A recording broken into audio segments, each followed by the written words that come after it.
Magandang araw mga bata. Ako si Ma'am Isyang, ang iyong guro at kaibigan sa asignaturang Filipino at edukasyon sa pagpapakatao. Halina't samahan niyo akong talakayin ang ating bagong aralin.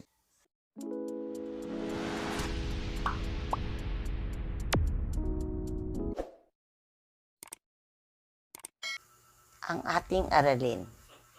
Pagsusuri ng mabuti sa mga bagay na may kinalaman sa sarili at pangyayari. Paggawa ng responsableng desisyon. ESP 6, Quarter 1, Week 2.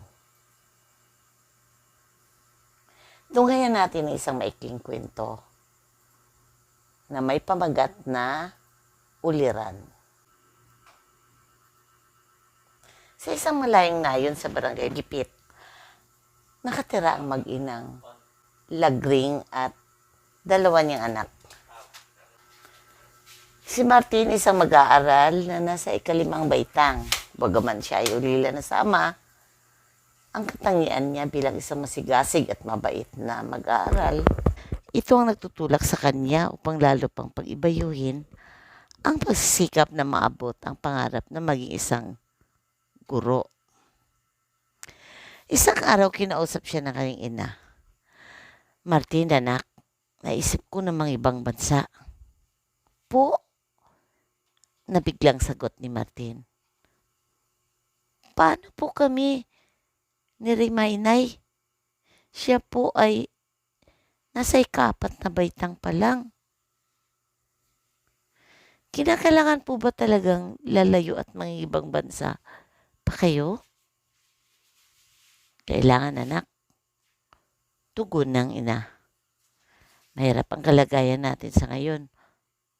Sa susunod na taon, kailangan na nating magtayo ng isang maliit na negosyo. Ayaw ni Martin na lumayo ang mahal na ina. Ngunit wala siyang magawa dahil nakita niyang tunay na nahihirapan ang kanyang ina bilang isang mananahi sa isang pabrika ng mga damit. Lumipas ang ilang linggo, naging buwan at taon. Maayos nilang natapos ang baitang na kanilang pinapasukan.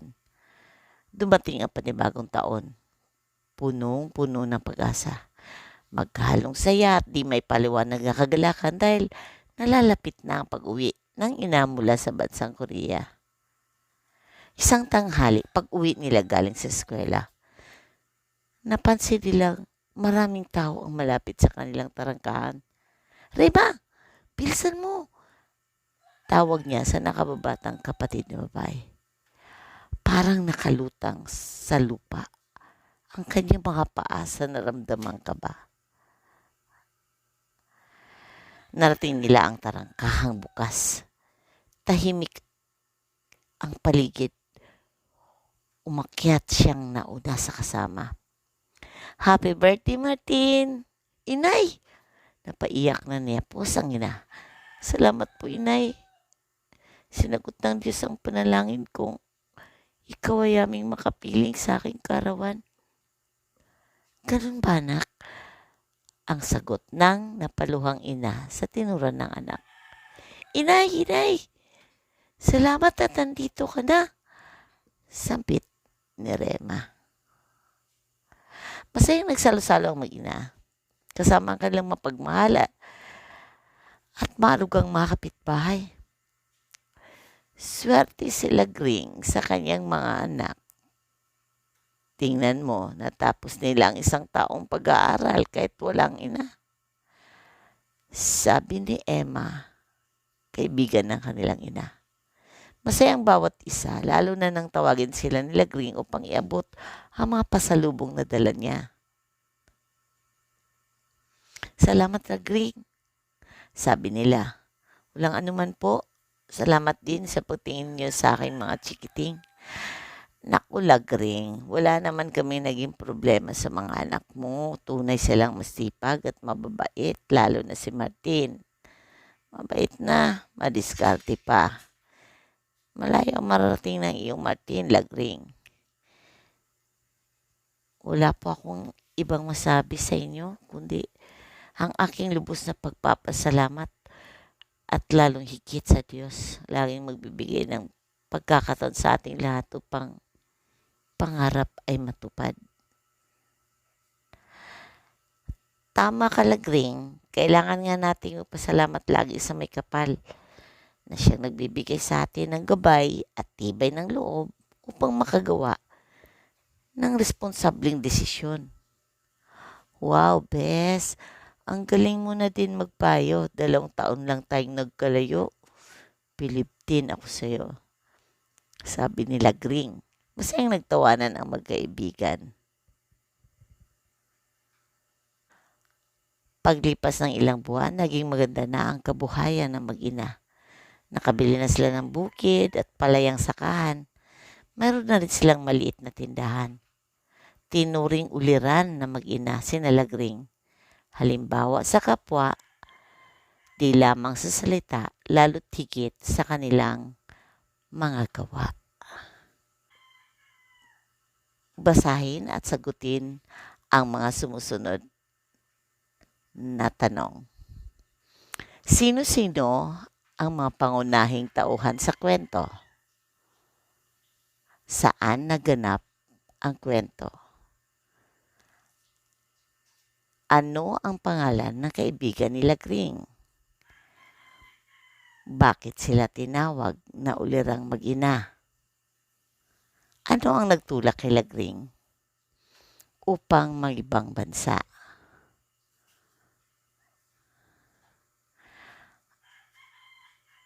At para sa karagdagang gawain, sagutin ang gawain 1, suriin ang sitwasyon sa bawat bilang.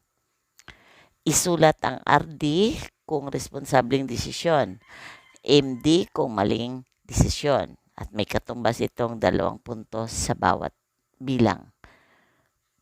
Unang bilang, ang pagpapasya na dapat gawin ay para sa ikakabuti ng karamihan at di sa pansarili lamang.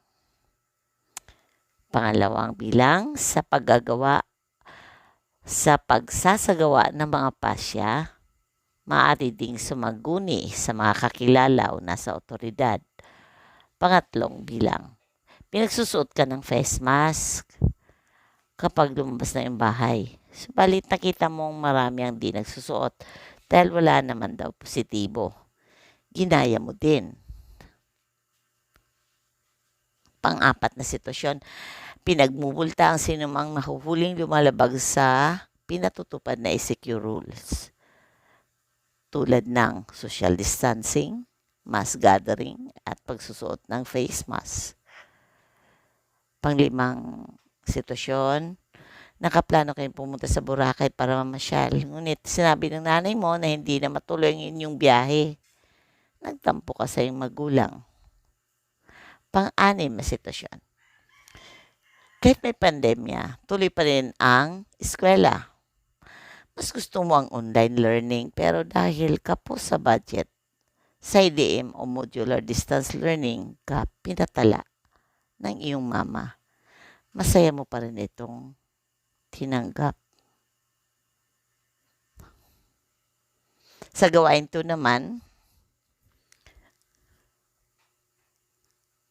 ang sitwasyong ito ay may katumbas na 10 puntos. Basahin natin, lalong lumala ang kaso ng COVID-19 sa inyong paligid. Nagdeklara ng hard lockdown ang mga leaders ng inyong barangay. Dati kayo may pwesto ng prutasan, subalit ngayon ay mahigpit na ipinagbabawal ang pagtitinda. Susunod ka ba? Oo? Hindi. At bakit? Iiwan ko ang isang aral na dapat nating isa sa buhay. Ikakabuti ng karamihan ang isaalang-alang. Huwag ang sarili lamang na kagustuhan. At dito nagtatapos ang ating talakayan. Hanggang sa susunod, paalam!